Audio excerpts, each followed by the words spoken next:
ചിരുന്നു. ഒരു ദിവസം കാക്കകൾ പറന്നു വന്നു. അപ്പോൾ മുത്തശ്ശി പോ കാക്കേ പോ എന്ന് പറഞ്ഞു. മുത്തശ്ശിക്ക് കാക്കകളെ തീരെ ഇഷ്ടമല്ലായിരുന്നു. മുത്തശ്ശിക്ക് ഒരു ദിവസം വയ്യാതെ കിടപ്പിലായി.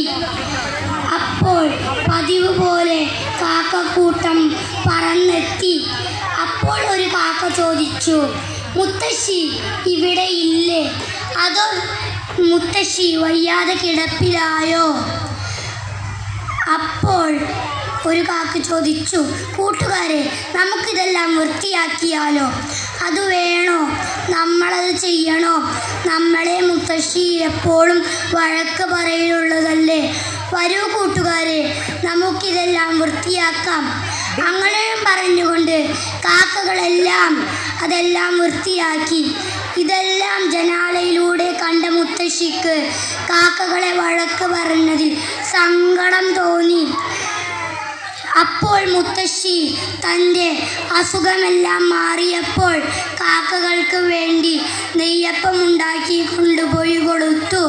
കാക്കകളെല്ലാവരും പേടിച്ച് മരത്തിൽ പറന്നു കയറി. അപ്പോൾ മുത്തശ്ശി പറഞ്ഞു, വരൂ കുട്ടികളെ വരൂ, ഇതെല്ലാം നിങ്ങൾക്കുള്ളതാണ്.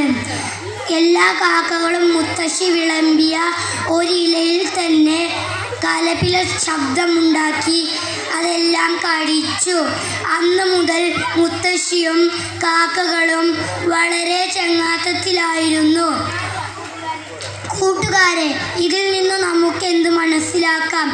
ആപത്തുകാലങ്ങളിൽ സഹായിക്കാൻ ആരാണുണ്ടാകുക? നമുക്കറിയില്ല.